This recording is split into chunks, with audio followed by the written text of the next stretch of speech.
آج ہم تاریخ کے ایک بہت ہی خاص اور شدید لمحے کا جائزہ لے رہی ہیں 1947 کی تقسیم کے دوران قصور شہر میں جو واقعات پیش آئے تھے۔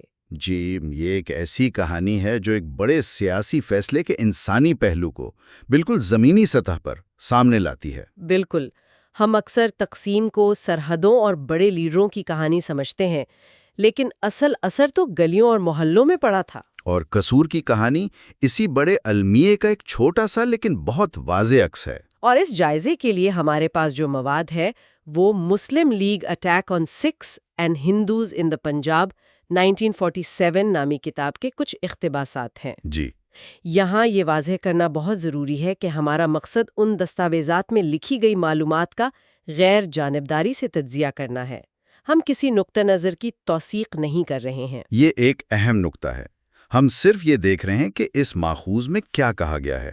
ہمارا کام متن کو سمجھنا ہے اور یہ دیکھنا ہے کہ یہ ہمیں اس وقت کے بارے میں کیا بتاتا ہے۔ تو مقصد یہ ہے کہ تقسیم جیسے بڑے واقعے کو ایک شہر قصور کی سطح پر سمجھا جائے اور دیکھا جائے کہ اس نے زندگیوں کو کیسے متاثر کیا۔ تو آئیے اس میں ذرا گہرائی سے اترتے ہیں۔ جی ضرور۔ اچھا، تو ذرائع سے جو پہلی بات سامنے آتی ہے وہ کافی چونکا دینے والی ہے۔ عام طور پر ہم سمجھتے ہیں کہ تقسیم کا تشدد اگست 1947 میں شروع ہوا تھا، جی، یہی عام تاثر ہے۔ لیکن یہ ماخذ ہمیں فروری 1947 میں لے جاتا ہے۔ اس وقت قصور میں کیا ہو رہا تھا؟ دیکھیں، فروری 1947 میں پنجاب کا سیاسی درجہ حرارت بہت بلند تھا۔ صوبے میں ایک اتحادی حکومت تھی اور مسلم لیگ اس کے خلاف ایک بڑی سول نافرمانی کی تحریک چلا رہی تھی۔ یعنی پورے صوبے میں ایک کشیدگی کی فضا تھی؟ بہت زیادہ۔ روزانہ جلسے، جلوس، گرفتاریاں، ماحول انتہائی غیر یقینی تھا۔ اور اسی پس منظر میں ذریعہ بتاتا ہے کہ 24 فروری کو جب امرتسر اور راولپنڈی جیسے بڑے شہروں میں حالات خراب ہوئے تو قصور میں بھی تشدد ہوا۔ یہ ایک بہت مختصر سا جملہ ہے۔ مختصر ہے، لیکن اس کی اہمیت بہت زیادہ ہے۔ وہ کیسے؟ اس کی اہمیت یہ ہے کہ یہ دکھاتا ہے کہ اگست میں جو کچھ ہوا وہ اچانک نہیں تھا۔ یہ ایک زلزلے سے پہلے آنے والے جھٹکوں کی طرح تھا۔ اچھا۔ یہ چھوٹے پیمانے کے تصادم بتا رہے تھے کہ سماجی تانے بانے میں دراڑیں پڑ چکی ہیں اور فرقہ وارانہ کشیدگی سطح کے نیچے پک رہی ہے۔ تو یہ ایک طرح کی وارننگ تھی جسے شاید اس وقت کے لوگوں نے سمجھا نہیں؟ بالکل۔ زیادہ تر امکان یہی ہے کہ بہت سے لوگوں نے اسے صرف وقتی سیاسی گرما گرمی سمجھا ہوگا۔ تاریخ میں اکثر ایسا ہی ہوتا ہے۔ بڑے سانحات سے پہلے کے علامات کو نظر انداز کر دیا جاتا ہے۔ اور پھر 6 ماہ بعد اگست میں جب اصل فیصلہ آیا تو یہ چھوٹی چنگاریاں ایک آتش فشاں بن گئیں۔ جی، اور ذرائع اس آتش فشاں کے پھٹنے کے لیے ایک خاص محرک کا ذکر کرتے ہیں۔ اور وہ کیا تھا؟ وہ محرک تھا 17 اگست کو ریڈ کلف ایوارڈ کا اعلان، یعنی وہ فیصلہ جس نے پنجاب کی لکیر کھینچ دی۔ اچھا، جب یہ طے ہوا کہ کون سا علاقہ ہندوستان اور کون سا پاکستان میں جائے گا۔ جی، اور جب یہ اعلان ہوا کہ قصور پاکستان کا حصہ بنے گا تو اس ایک اعلان نے فوری طور پر شہر کی نفسیات کو بدل دیا۔ کیسے بدل دیا؟ ایک گروہ کے لیے یہ فتح کا لمحہ تھا اور دوسرے کے لیے یہ بقا کے خطرے کی گھنٹی تھی۔ اور اس کو سمجھنے کے لیے ذریعہ قصور کی آبادی کی ساخت کے بارے میں ایک اہم بات بتاتا ہے۔ جی، اور یہ بہت اہم ہے۔ ذریعہ کہتا ہے کہ شہر کے اندر مسلمانوں کی اکثریت تھی، لیکن آس پاس کے دیہی علاقوں میں اس کے آس پاس کا جو زرخیز دیہی علاقہ تھا وہاں سکھ آبادی غالب تھی۔ یہ جغرافیائی تقسیم اس پورے المائیے کی بنیاد ہے۔ اس کا مطلب شہر اور دیہات میں طاقت کا توازن بالکل مختلف تھا۔ ایک دم مختلف۔ 17 اگست کے اعلان نے ان کمیونٹیز کے درمیان موجود سماجی معاہدے کو توڑ دیا۔ شہر کے اندر مسلم اکثریت کو ایک نئی ریاست کی حمایت مل گئی، جبکہ شہر میں رہنے والے ہندو اور سکھ اور آس پاس کے سکھ وہ غیر محفوظ ہو گئے۔ انتہائی غیر محفوظ ہو گئے۔ اور اس کے فوراً بعد جو واقعات ہوئے وہ واقعی ہولناک ہیں۔ پہلا بڑا واقعہ ذرائع کے مطابق قصور ریلوے اسٹیشن پر پیش آیا۔ اسٹیشن ہی کیوں؟ کیونکہ ریلوے اسٹیشن اس دور میں زندگی اور موت کی لکیر تھے۔ وہ امید اور فرار کی علامت تھے۔ لوگ وہاں سے نکلنے کی کوشش کر رہے تھے۔ جی بالکل۔ اور قصور ریلوے اسٹیشن پر غیر مسلموں یعنی ہندوؤں اور سکھوں کا بڑے پیمانے پر قتل عام کیا گیا۔ یہ صرف ایک حملہ نہیں تھا، یہ ایک پیغام تھا۔ کیا پیغام تھا؟ پیغام یہ تھا کہ فرار کے راستے بند ہیں۔ یہ لوگوں کو شہر کے اندر پھنسانے کی ایک اسٹریٹجک کوشش تھی۔ اسٹیشن کے بعد یہ تشدد شہر میں پھیل گیا۔ ذریعہ محلہ در محلہ حملوں کی بات کرتا ہے۔ یہ الفاظ سن کر لگتا ہے کہ یہ بہت منظم تھا۔ آپ کا مشاہدہ بالکل درست ہے۔ محلہ در محلہ کی اصطلاح منظم ہونے کا احساس دلاتی ہے۔ یعنی یہ کوئی اچانک بھڑکا ہوا فساد نہیں تھا۔ نہیں، بالکل نہیں۔ اس کا مطلب ہے کہ حملہ آوروں کو معلوم تھا کہ کون سے محلے ہندوؤں اور سکھوں کے ہیں، اور انہیں ایک ایک کر کے نشانہ بنایا گیا۔ یہ پورے شہر میں غیر مسلم آبادی کے وجود کو ختم کرنے کی ایک منظم کوشش تھی۔ اور تباہی صرف جانوں تک محدود نہیں تھی۔ ذرائع بہت بڑی لوٹ مار کا ذکر کرتے ہیں۔ گھروں، کاروبار، اسکولوں، یہاں تک کہ سنیما گھروں کو جلا دیا گیا۔ بالکل، اور یہ بہت اہم نکتہ ہے۔ یہ صرف قتل و غارت نہیں تھی، تو پھر یہ کیا تھا؟ یہ ایک کمیونٹی کے وجود کی ہر نشانی کو مٹانے کی کوشش تھی۔ جب آپ کسی کے گھر، اس کی دکان، اس کے بچوں کے اسکول کو تباہ کرتے ہیں تو آپ صرف اس کی جان اور مال کو نشانہ نہیں بنا رہے۔ آپ ان کی پوری زندگی کی بنیادوں کو ختم کر رہے ہیں۔ جی، آپ ان کی سماجی، معاشی اور ثقافتی زندگی کو ختم کر رہے ہیں۔ آپ ان کی تاریخ اور ان کے مستقبل دونوں کو آگ لگا رہے ہوتے ہیں۔ یہ بات تو واقعی ہلا دینے والی ہے۔ اور اس سب کے دوران انتظامیہ کیا کر رہی تھی؟ ذرائع کرفیو کے بارے میں ایک بہت سنگین دعویٰ کرتے ہیں۔ جی، اور یہ اس کہانی کا شاید سب سے خوفناک پہلو ہے۔ ذریعہ بتاتا ہے کہ کرفیو نے صرف مسلم گنڈوں کا کام آسان کیا۔ یہ تو الٹی بات ہو گئی۔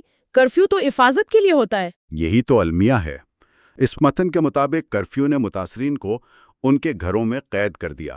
وہ اپنے جلتے ہوئے گھروں سے باہر بھی نہیں نکل سکتے تھے، جبکہ حملاور مبینہ طور پر آزادانہ گھوم رہے تھے۔ اس کا مطلب تو یہ ہوا کہ ریاست جس کا کام حفاظت کرنا تھا، وہ خود یا اس کے نافذ کردہ قوانین خطرے کا ایک ذریعہ بن گئے۔ بالکل، یہ قانون کے نفاذ کا مکمل الٹ جانا ہے۔ یہاں ریاست کا کردار محافظ سے کہہ لیں کہ شکاری میں بدل جاتا ہے۔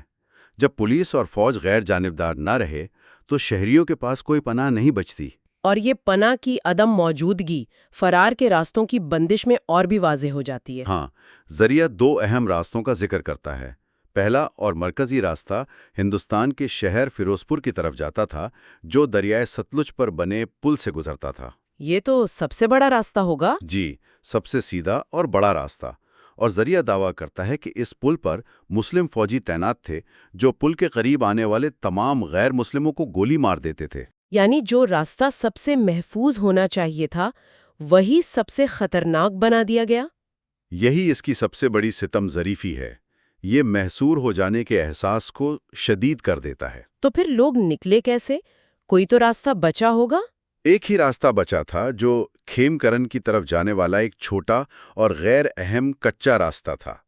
ذریعہ بتاتا ہے کہ کچھ لوگ اسی راستے سے اپنی جان بچانے میں کامیاب ہوئے۔ یہ تفصیلات واقعی اس وقت کی بے بسی کی تصویر کشی کرتی ہیں۔ جی، یہ صرف ہجوم کا تشدد نہیں تھا، بلکہ مبینہ طور پر ریاستی ڈھانچے کی ناکامی یا اس میں شرکت کا بھی معاملہ تھا۔ اچھا، تو یہ تشدد کی لہریں صرف قصور تک محدود نہیں رہیں۔ ذریعہ ایک شخص ابراہیم قصوریہ کا ذکر کرتا ہے۔ جی، اس کی کیا اہمیت ہے؟ دیکھیں، اس کے نام کے ساتھ قصوریہ کا لاحقہ ظاہر کرتا ہے کہ اس کا تعلق قصور سے تھا۔ ٹھیک ہے۔ اس کا نام 27 اگست کو شرکپور، جو ضلع شیخوپورہ کا ایک قصبہ تھا، وہاں ہونے والے ایک اور قتل عام میں حصہ لینے والوں میں درج ہے۔ اچھا، تو اس کا مطلب یہ ہے کہ لوگ ایک شہر سے دوسرے شہر جا کر بھی ان کارروائیوں میں حصہ لے رہے تھے۔ بالکل، اس سے کچھ گروہوں کی منظم نوعیت کا اندازہ ہوتا ہے۔ جیسے مسلم نیشنل گارڈ کا ذکر آتا ہے۔ ابراہیم قصوریہ کا شرکپور میں پائے جانا اس بات کی دلیل ہے کہ کچھ منظم ملیشیا بھی سرگرم تھے جو ایک جگہ سے دوسری جگہ جا کر حملوں میں حصہ لیتے۔ یعنی تشدد کی آگ ایک علاقے سے دوسرے علاقے تک پھیلائی جا رہی تھی۔ جی، اور اس میں ایک حد تک منصوبہ بندی شامل تھی۔ اور آخر میں ذرائع قصور کو اس وقت کے ضلع لاہور کا حصہ بتاتے ہیں، اور اس پورے خطے کو جلتا ہوا مغربی پنجاب کہا گیا ہے۔ یہ جملہ خود بہت کچھ کہتا ہے۔ جی، یہ ہمیں سانحے کی علاقائی وسعت کا احساس دلاتا ہے۔ قصور میں جو کچھ ہو رہا تھا وہ کوئی الگ تھلگ واقعہ نہیں تھا۔ یہ پورے خطے میں لگی آگ کا ایک شعلہ تھا۔ بالکل، لاہور، شیخوپورہ، گجرانوالہ، سیالکوٹ، یہ تمام علاقے اسی طرح کے تشدد کے لپیٹ میں تھے۔ قصور کی کہانی ایک پورے خطے کی اجتماعی تباہی کی داستان ہے۔ آئیے جو اہم نکات ہیں ان کا خلاصہ کرتے ہیں۔ ہم نے فروری کے ابتدائی تناؤ سے، جسے ایک نظر انداز کی گئی وارننگ کہہ سکتے ہیں، جی سے لے کر اگست میں تقسیم کے اعلان کے بعد ہونے والے مکمل قتل عام تک کا ایک سلسلہ دیکھا۔ جی، اور اس سلسلے میں ہم نے دیکھا کہ تشدد کا ایک واضح محرک تھا قصور کا پاکستان میں شامل ہونا، اور اس کے بعد منظم حملے ہوئے جن کا نشانہ صرف لوگ نہیں تھے بلکہ ان کے وجود کے ہر نشان کو مٹانا تھا۔ اور شاید سب سے اہم نقطہ انتظامیہ کا مبینہ کردار تھا، جس میں کرفیو کا ہتھیار کے طور پر استعمال اور فرار کے راستوں کی بندش شامل تھی۔ اس سب کا بنیادی نقطہ یہ ہے کہ قصور جیسے ایک شہر پر توجہ مرکوز کر کے یہ ذرائع ہمیں تقسیم کی ایک ایسی تاریخ فراہم کرتے ہیں جو بہت ٹھوس اور حقیقی محسوس ہوتی ہے۔ یہ ہمیں کتابی تاریخ سے نکال کر بالکل، یہ ہمیں ریلوے اسٹیشن، گھروں اور پلوں پر لوگوں کے مخصوص اور ہولناک تجربات تک لے جاتی ہے۔ یہ اعداد و شمار کو انسانی چہروں میں بدل دیتی ہے۔ اور ہمیں یاد دلاتی ہے کہ بڑے سیاسی فیصلوں کی قیمت عام انسان ادا کرتے ہیں۔ جی، ہمیشہ۔ آخر میں سامعین کے لیے سوچنے کے لیے ایک سوال چھوڑتے ہیں۔ یہ ذرائع قصور کے واقعات کو ایک نقطہ نظر سے بیان کرتے ہیں۔ یہ بات سوچنے پر مجبور کرتی ہے کہ اس کہانی میں شامل دیگر برادریوں کی داستانیں کیسی ہوں گی؟ یہ ایک بہت اہم سوال ہے۔ اگر کسی دوسرے شہر میں سرحد کے دوسری طرف کردار الٹ جاتے تو وہاں کی کہانی کیا ہوتی؟ اور وہاں خوف، نقصان اور بقا کی انفرادی داستانیں ایک دوسرے سے کتنی ملتی جلتی یا مختلف ہوتی؟